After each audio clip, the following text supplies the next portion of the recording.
Capítulo 1. Educação financeira deficitária. A maioria das pessoas, pelo menos uma vez na vida, teve problemas em administrar seus rendimentos ou o custo de suas necessidades. Afinal, não nascemos sabendo lidar com o dinheiro, assim como temos, ao longo da vida, uma educação financeira deficitária ou até mesmo inexistente. Aprender a lidar com estes dois extremos, os ganhos e as despesas, é fundamental para que a pessoa não consiga apenas sobreviver plenamente, mas desfrutar de suas metas e sonhos, de se realizar de forma profissional e individual, de evitar o estresse, e de ter condições de pensar em um futuro para cada uma das fases de sua vida. Como diria o filósofo francês Rousseau, o dinheiro que temos é um instrumento da liberdade, aquele de que andamos atrás é o da servidão. A educação para as finanças pessoais, como verá neste curso, envolve técnicas para que você não precise viver em função do dinheiro e das suas necessidades, mas que o utilize como um recurso para a sua realização pessoal. Talvez esta seja a sua primeira lição neste curso: dinheiro deve ser um recurso, e não um obstáculo. Neste curso, você saberá o que é finanças pessoais, e o que de fato é o dinheiro.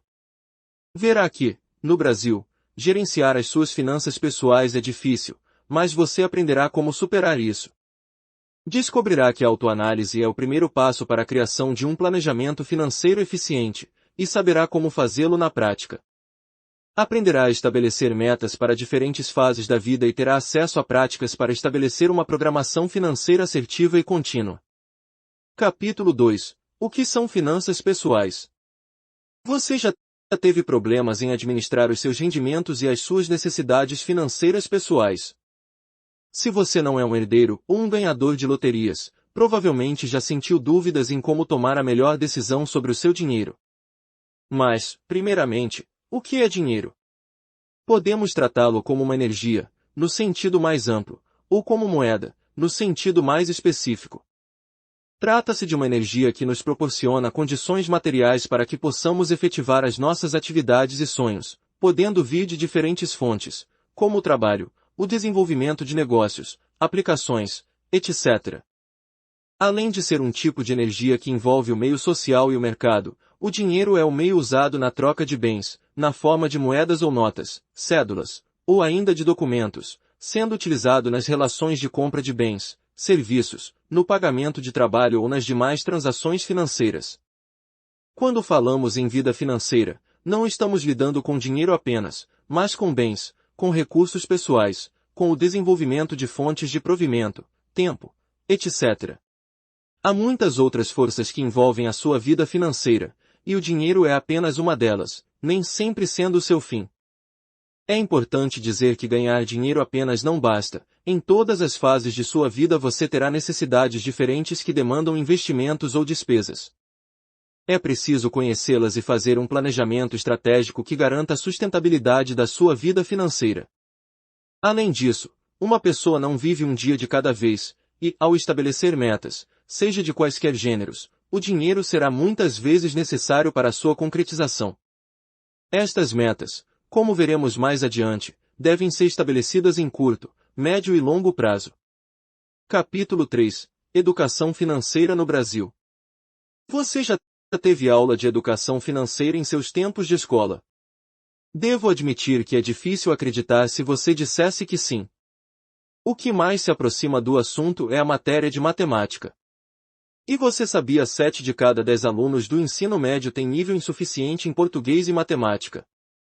A coisa está feia na educação brasileira. A imagem acima com erro de português é meramente ilustrativa. A verdade é que o Brasil não possui em sua cultura escolar uma matéria em que ensine o aluno a gerir a sua vida financeira em longo prazo ou que lhe forneça lições sobre economia e oportunidades de equilibrar os seus ativos. E isso tem um impacto negativo na vida adulta do brasileiro, que, muitas vezes, desconhece as técnicas básicas e boas práticas para a sua organização econômica. Para se ter uma ideia, o percentual de famílias com dívidas no Brasil atingiu, em janeiro de 2018, 62,2%. Em abril de 2022, após períodos de pandemia e de sombras de guerra, este número chegou a 77%.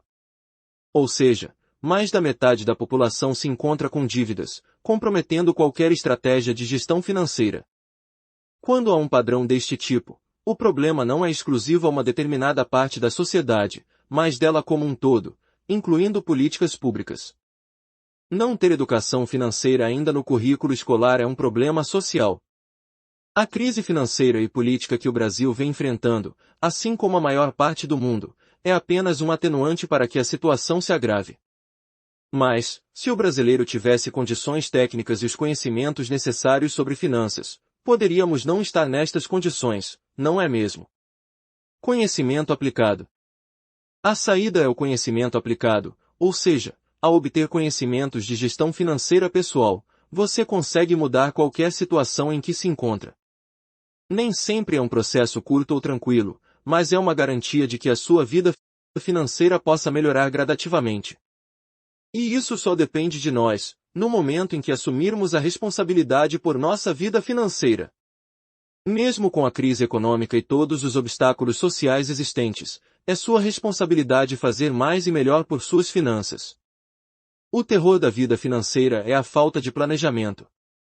Já adiantamos, se você está procurando neste curso uma fórmula mágica para conquistar dinheiro, seremos categóricos, ela não existe.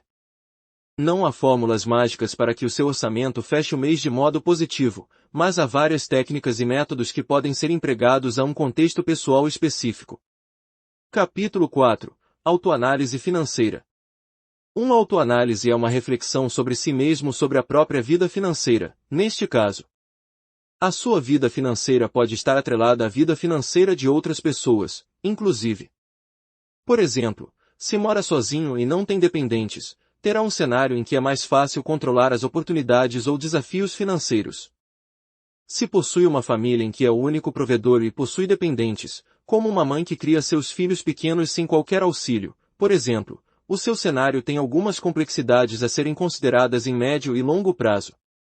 É importante definir quem você é financeiramente hoje, se tem dívidas, e quais, se tem renda fixa, salários, investimentos e tudo o que rende dinheiro por um período como mensalmente. Por exemplo, se há dependentes, quais são as suas necessidades básicas de gastos, quais são as suas perspectivas de futuro, se possui renda extra, quais são os seus investimentos, quais os gargalos e saídas expressas de dinheiros, etc. Faça uma autoanálise profunda sobre a sua vida financeira atual, considerando os aspectos acima. Isso pode levar algum tempo. Faça com calma e em detalhes. É indicado que se utilize papel e caneta para esboçar esta análise, ou, se preferir, uma planilha, como a do Excel. A autoanálise vai poder indicar um diagnóstico de como andam as suas finanças pessoais. Isso servirá de base para o seu planejamento financeiro, suas contas mensais, as oportunidades e os riscos que possui neste momento. Sempre haverá riscos, mas sempre haverá oportunidades, que nem sempre reconhecemos a curto prazo. Um bom exemplo é o mundo do marketing, que é voltado para que você tome decisões rápidas e se envolva em um mundo tentador de ofertas e coisas que estão à sua disposição.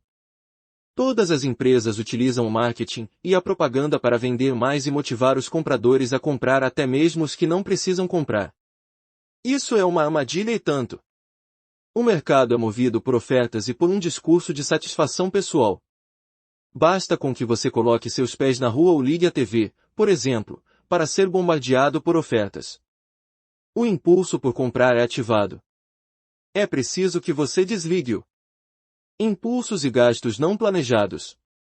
O que nem todo mundo sabe é que, na maioria das vezes, não são as contas mensais, aquelas que você já tem em vista que deverá pagar, que abalam o seu orçamento, mas os impulsos e gastos não planejados, que nem sempre coincidem com aquilo que de fato você quer para a sua vida, ou seja, com o que de fato quer conquistar. O dinheiro já está apertado, mas você sente o cheirinho característico de uma grande loja de fast foods. Difícil resistir, não é mesmo? Mas é aí que nos afundamos nas dívidas, nos pequenos detalhes e vontades, no qual dizemos para nós mesmos, eu mereço, vai, e aí compramos. Por isso, quando fizer a sua autoanálise, considere toda a sua relação de rendimentos versus necessidades, mas tente identificar também as saídas motivadas por impulsos. Identifique o seu comportamento diário dos seus gastos necessários ou desnecessários, como aquela bala de goma que compra quando está na padaria. As suas perspectivas de futuro também contam muito nesta análise. análise, pois os gastos motivados com supérfluos, na esmagadora maioria das vezes, colocam o seu futuro em xeque. O autoconhecimento é o primeiro passo da sua jornada. Vejamos, a seguir, algumas perguntas norteadoras para que auxiliarem sua reflexão. 1. O que eu quero para minha vida no médio, curto e longo prazo? 2. O que eu tenho feito com as minhas contas e que me deixa mais longe dos meus verdadeiros objetivos? 3. Quais são minhas rendas fixas e extras? 4. Quais são meus custos fixos? 5. Quanto é, em média, meus custos variáveis? 6. Em que fase da vida estou? Sou estudante, pai ou mãe de família, estou no início ou no final de carreira? 7. O que já conquistei e desejo conquistar? 8. Quanto tenho que ganhar e quanto tenho que economizar para conquistar meus objetivos? 9. Quando começo com minha mudança de hábitos e atitudes? 10. Como começo com minha mudança de hábitos e atitudes? 11. Onde começo com minha mudança de hábitos e atitudes? Capítulo 5. Aspectos pessoais e gestão financeira. Não importa onde esteja neste momento de sua vida financeira, você pode mudar tudo o que quiser tendo a atitude certa e os conhecimentos necessários. Isso porque lidar com as contas e com o dinheiro é uma questão de atitude pessoal, e novas atitudes podem ser aprendidas em qualquer momento de sua vida. Ninguém nasceu sabendo o que era certo e errado em administração financeira pessoal. O primeiro passo você já deu, buscou este curso como um recurso para mudar a sua vida financeira. Aspectos culturais. Para se ter uma ideia, atualmente, as pessoas têm mais acesso às informações necessárias para ter uma vida financeira mais saudável, mas muitas ainda apresentam sérios problemas para organizar as suas contas. Por que isso acontece? Novamente, voltamos às questões sobre educação e cultura financeira no Brasil. A nossa educação básica não prioriza a educação financeira e o planejamento. As escolas não possuem em seu currículo matérias como economia doméstica e finanças pessoais, diferentemente do que ocorre nos países mais desenvolvidos. Somos vistos, e com razão, como o país da curtição, da alegria, do futebol e carnaval, mas não do conhecimento, da organização ou do zelo. Grande parte dos brasileiros ainda desconhecem os diferentes tipos de investimento e as formas mais assertivas de poupar dinheiro e pensar no futuro, e este é o primeiro impedimento para uma vida financeira saudável. A cultura é um comportamento, uma espécie de emoção. Ela é um conjunto de elementos que um grupo de pessoas possui em comum e que determina o seu modo de ser. Mas a cultura é orgânica, e a todo momento pode ser transformada. Tudo bem que há uma cultura que não privilegia atualmente a educação financeira no Brasil, mas isso pode ser mudado. A cultura é algo muito intrínseco à nossa forma de pensar e até de sentir. É como uma lente pela qual enxergamos o mundo. Estes aspectos sociais definem também as nossas crenças e emoções. E as emoções impactam o nosso comportamento em todos os sentidos, inclusive nas nossas finanças. Logo, as emoções que sentimos em relação ao dinheiro são essenciais para a saúde da nossa vida financeira. Afinal, é o dinheiro quem realiza nossos desejos e compra as provisões necessárias para a nossa subsistência. E na falta dele, o mundo daqueles mais sensíveis desaba. O que você sente quando não tem dinheiro suficiente para tomar decisões? O seu mundo já desabou pela falta de dinheiro. Como se sentiu quando teve contas para pagar e não teve dinheiro suficiente para isso? E quando as dívidas acumulam, o que isso faz você sentir? Tristeza, desânimo, desesperança. Por outro lado, há as ameaças. É através das emoções que as ofertas de crédito facilitado impactam as pessoas, basta ver as propagandas de cartões de crédito. Contudo, essas propagandas escondem os juros exorbitantes dos cartões, e isso traz muitos riscos de endividamento para a população desavisada. Questione-se: o que dói mais? Gastar uma nota de R$ 100 que está na sua carteira ou comprar algo por R$ 100 no cartão de crédito? Possivelmente, lhe incomoda mais gastar o dinheiro físico, por ser menos abstrato que a sua conta de crédito. O dinheiro físico é um crédito mais fácil de gerenciar sobre o cartão, que é um tipo de crédito que não vemos. Por isso, a dica aqui é: avalie e reavalie a necessidade do uso do seu cartão de crédito. Ele contém várias armadilhas, E se você tem muitos impulsos, é possível que você resolva sua vida financeira somente cortando os cartões. É natural andarmos com pouco dinheiro, ou quase nada, e isso pode ser um bom motivo para você, que está com problemas de gestão financeira pessoal. Ande com o dinheiro necessário, e talvez mais um pouco para se sentir seguro para uma urgência, mas não leve muito. Em urgências, você também pode optar pelo Pix, novidade que veio para ajudar os brasileiros. É importante trabalhar com estas sensações e usá-las em favor de sua gestão financeira. Elas não são boas, sabemos. Mas se você estoura seu limite do cartão todos os meses, alguma coisa tem de estar errada. Trata-se de gastar o que realmente tem para gastar e, caso não tenha, não gastar. Sabemos, sim, que andar com dinheiro físico, hoje, é arriscado. Entretanto, um risco maior ainda é o de ficar apertado ou sem dinheiro para arcar com seus gastos mensais, fazendo com que você nunca tenha dinheiro guardado para conquistar seus objetivos. Já pensou, então, em deixar de lado o cartão de crédito e gastar somente o que você tem de dinheiro na carteira? Hábitos saudáveis em relação ao dinheiro.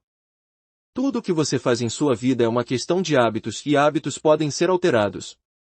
Um hábito é um comportamento regular, que você faz sempre, como escovar os dentes depois das refeições ou contar todos os seus gastos em um período. Por exemplo, você tem o hábito de fazer planilha de orçamento todos os meses. Tem o hábito de fazer cálculos sempre que vai comprar algo à vista e a prazo. Reserva um tempo da sua vida para colocar as suas contas em dia. Sabe até quanto pode gastar no mercado, por exemplo. Você provavelmente já iniciou sua autoanálise financeira, que foi o primeiro passo para a mudança, e já sabe o que dá ou não certo na sua vida em termos de finanças. Sobre o que não dá muito certo, você deve mudar alguns hábitos e ajustar certas atitudes. Por exemplo, não tem como ignorar os saldos do seu dia a dia, quanto você ganha por dia e quanto gasta por dia. É preciso ter o hábito de controlar toda a sua vida financeira a todo momento. Parece complicado e tedioso, mas não é. Depois que o comportamento se torna padrão, vira um hábito e você acaba realizando ações sem pensar ou sem pesar na sua vida. Faça do seu controle financeiro um hábito saudável. No começo, é preciso esforço para mantê-lo, mas os resultados virão em pouco tempo. Há muitas formas de criar um controle do seu orçamento e vários aplicativos lhe ajudam com isso. É preciso reconhecer qual metodologia funciona para o seu caso e transformar isso em um hábito. Lembre-se que a sociedade capitalista nos incentiva a todo momento a ganhar mais e mais dinheiro. Mas, quando a questão é como gastá-lo, ainda é um tabu. Vejamos algumas práticas para gerenciar gastos e ganhos. Capítulo 6. Práticas de gestão financeira pessoal. Neste capítulo, vamos criar um planejamento financeiro e adotar algumas boas práticas que irão transformar as suas finanças pessoais. O que resta agora é você assumir-se como responsável por suas escolhas e colocar-se como exclusivo condutor da sua vida financeira. Do que você precisa? Qual o melhor para a sua saúde financeira? Como diria o filósofo grego Aristóteles, as pessoas dividem-se entre aquelas que poupam como se vivessem para sempre e aquelas que gastam como se fossem morrer amanhã. Que tipo de pessoa você quer ser em relação às suas finanças? Metas e a sua importância. Para começarmos, defina metas para a sua vida pessoal e financeira. As metas são objetivos que têm plenas condições de serem atingidos. São como sonhos, mas alcançáveis e reais, em que é possível criar um plano de ação para atingi-los. As metas devem ser divididas da seguinte forma. 1. Metas de curto prazo. São metas mais fáceis de alcançar ou são prioridades. Podem ser metas pessoais de até 2 anos. Exemplos: ajustar o orçamento mensal e reorganizar a relação de receitas e despesas, conseguir um novo emprego, guardar todo mês R$ 100. 2. Metas de médio prazo. Podem ser objetivos para daqui a 3 ou 5 anos. São objetivos que temos em mente, mas que não temos disponibilidade no momento. Exemplos: ter um filho, começar uma pós, aprender um novo idioma, comprar alguma coisa que quero muito com os R$ 3.600 que guardei nos últimos 3 anos, R$ 100 todo mês durante 36 meses. 3. Metas de longo prazo. São objetivos que demandam mais dinheiro, esforço ou que podem ser construídos com o tempo. Podem levar 10 anos ou muito mais, mas devem ser realizados um pouco a cada mês para que o objetivo se realize. Exemplos: pagar o INSS para ter direito à aposentadoria, realizar aquela viagem dos sonhos, dar uma boa entrada ou comprar uma casa à vista. Finanças pessoais na prática. Além de boas práticas e conhecimentos especializados de finanças, você precisa conhecer a sua própria realidade. E esta análise não deve ser generalizada, quanto mais detalhada, melhor. Você precisa considerar em sua análise financeira os seus rendimentos, as suas necessidades e as suas perspectivas de futuro. Isso será o seu ponto de partida para o planejamento e adoção de metodologias de finanças pessoais. Deve, ainda, considerar que, durante o ano, há oscilações e períodos com maiores e menores gastos, mudança de comportamento, novas responsabilidades. Finais e início de ano, normalmente, é quando gastamos mais. Postura financeira. Você poderá adotar hábitos financeiros em diferentes momentos do ano, obtendo informações certeiras e reorganizando seus hábitos para criar um plano de ação. Adotar uma nova postura financeira leva tempo, mas você deve começar agora mesmo. Comece analisando as suas contas em pelo menos 3 meses, ou seja, 90 dias, e poderá obter informações melhores sobre as suas condições atuais e como mudá-las. Se você sabe que final e começo de ano gasta mais, guarde dinheiro ou evite gastá-lo com os impulsos neste período, por exemplo. Planejamento financeiro. Depois de concluir a sua análise financeira, é hora de colocar a mão na massa.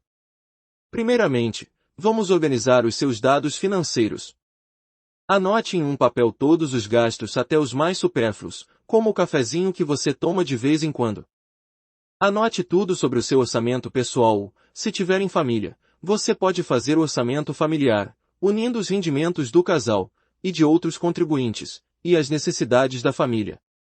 Você pode começar com o seu mês atual ou fazer um exercício com os últimos 3 meses. Estes são os dados básicos que você irá precisar para criar um orçamento mensal. 1. Receitas. As receitas serão as suas entradas. Saldo positivo. É tudo o que você ganha no mês, como salário, aposentadoria, pensão e rendimentos de investimentos. Coloque ainda todas as suas rendas extras, que não são fixas, se tiver. Caso haja mais de uma fonte de renda fixa, você pode optar por definir como Receita 1, Receita 2, Receita 3, e assim por diante. O que for melhor para você em relação à organização. 2. Despesas. As despesas serão as suas saídas. Saldo negativo. Tudo o que você gasta com suas necessidades mensais, como habitação, aluguel ou financiamento, transporte, ônibus, trem ou gasolina para o carro, despesas pessoais, com higiene pessoal, remédios, roupas, etc., educação, material escolar, mensalidade da faculdade, escolas de idiomas, etc., telefone e internet, água, luz e gás, alimentação e lazer. 3. Dívidas. Mais saídas. Devem ser pagas com prioridade. Saldo negativo. Se você possui dívidas acumuladas, coloque este item no seu orçamento. Com isso, terá o compromisso de superá-las, dedicando parte dos seus ganhos a elas. Caso não tenha dívidas, desconsidere este item. Devem ser consideradas despesas fixas até liquidá-las. 4. Poupança. Outras entradas. São as suas reservas. Saldo positivo. É o quanto você está investindo no futuro, previdência privada, investimentos, etc. Tenha sempre uma meta de poupança. Pode ser dividida em poupança de longo prazo, emergências e investimentos. Hora de colocar tudo isso na planilha. Coletando esses dados, é hora de colocá-los em uma planilha. Você pode utilizar aplicativos e softwares online para gerenciar as suas finanças pessoais. Há muitos recursos pagos e gratuitos para isso. Se você é iniciante em termos de gestão financeira pessoal, indicamos o método mais simples possível. Uma planilha, impressa ou no seu computador, pode ser a melhor ferramenta, neste caso. Mas você pode fazer este acompanhamento em um caderno, se preferir. Não importa a ferramenta. O que importa é ter controle sobre os seus números. Sabendo quais são as suas receitas e quais são as suas despesas, bem como os seus investimentos e dívidas, é hora de determinar o quanto deve dedicar dos seus rendimentos às suas necessidades. Isso é muito relativo e pessoal. Você pode adaptar os seus rendimentos em porcentagens gastas para cada uma das suas despesas, dívidas ou investimentos, sem deixar nada de fora. Quem decide a porcentagem certa é você, conforme a sua autoanálise. Algumas sugestões para você, com base em especialistas. T. Hal Eker, autor do best-seller Segredos de uma Mente Milionária, Aprenda a Enriquecer mudando seus conceitos sobre o dinheiro, sugere dividir os seus ganhos e gastos da seguinte forma: 50% necessidades básicas, suas despesas mensais, o que inclui dívidas, se houver. 10% despesas de longo prazo, poupança para emergências. 10% diversão e lazer, esportes, passeios, turismo, etc. 10% instrução, reserva para educação sua ou de filhos ou parceiro, a. 10% investimentos, dinheiro que só poderá ser usado para algum tipo de investimento, e nada além disso, e 10% doações, é opcional, e tem a ver com responsabilidade social.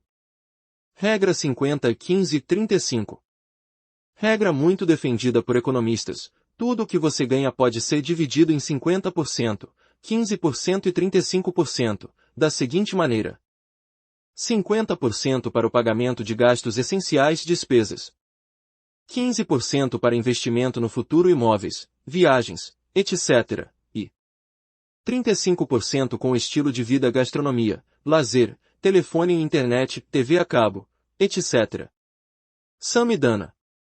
O especialista em finanças Samidana sugere dividir os seus rendimentos da seguinte forma: com as despesas da casa, como água, luz e aluguel, o ideal é gastar, no máximo, 35% do orçamento. Com alimentação, que inclui supermercado e refeições fora de casa, o percentual fica em 25%. Saúde de beleza, que compreende plano de saúde privado, remédios e salão de beleza, os gastos não devem ultrapassar 10% do orçamento. Com o transporte devem ser gastos, no máximo, 5%. Com educação 15% e com lazer e despesas extras, os restantes 10% do orçamento. Estes são apenas exemplos de divisão dos rendimentos sobre as despesas. Você pode analisar a sua vida financeira atual e ver que a conta nem sempre fecha. Não se desespere. Considere que nada pode ficar de fora do seu orçamento mensal e que cada um destes itens deve ser cumprido.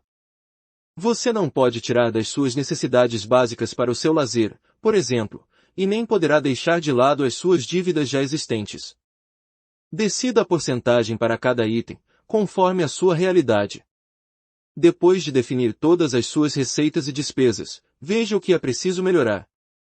Enxugue tudo o que puder ser enxugado de suas despesas, sem comprometer o seu conforto.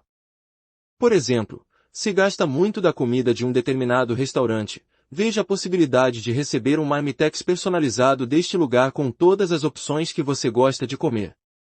Se gasta muito com beleza, que tal criar uma rotina de cuidados domésticos com produtos com melhores custos-benefícios? Se vai trabalhar de carro todos os dias e gasta muito com gasolina e estacionamento, que tal dividir as despesas com seus colegas de trabalho, intercalando caronas e gastos? Se você já tem uma poupança, que tal dedicar parte deste montante em pagar as suas dívidas? Elas pesam muito em um orçamento. Caso não tenha reservas, não tem problema, renegocie e encontre com os seus credores uma solução e um desconto favorável.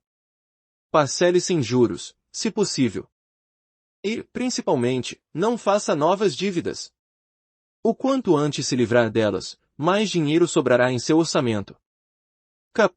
Capítulo 7. Últimas dicas. Se os seus rendimentos são baixos, que tal criar uma fonte de renda extra nas horas vagas?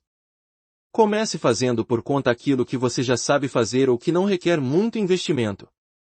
Se você tem um carro, pesquise sobre como funcionam os aplicativos de carona e quanto eles podem te render uma graninha a mais no final do mês. Para isso, Pesquise dicas de melhores horários, melhores locais, tenha um seguro, que é importante também se for trabalhar com isso, por exemplo, entre outros itens.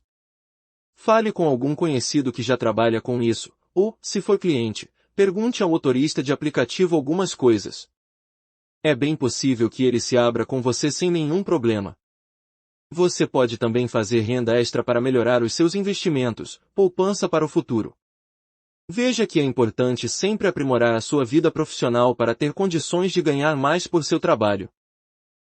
E sempre reserve para a educação.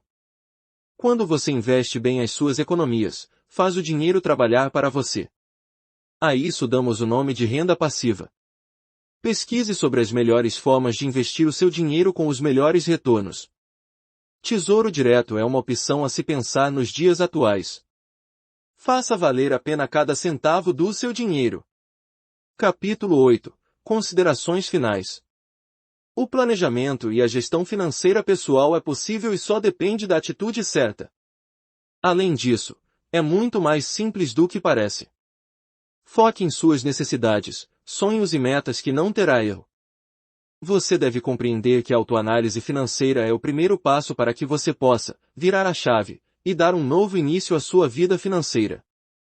Observando seu comportamento em relação ao que ganha e ao que gasta, as crenças que tem sobre a riqueza e a sua relação com o trabalho, e outras formas de renda, você conseguirá criar um planejamento financeiro realista e assertivo. Você pode conhecer, neste curso, algumas técnicas de planejamento financeiro que com certeza farão toda a diferença em sua vida. Ter metas em curto, médio e longo prazo dará sentido ao processo e otimização de suas finanças pessoais. Você também viu como fazer a definição de suas metas, bem como aprendeu mais sobre os aspectos de cada uma delas. Esperamos que tenha gostado deste curso de finanças pessoais. Desejamos a você todo o sucesso do mundo. Agora você pode solicitar o seu certificado se assim o desejar. Até o próximo curso!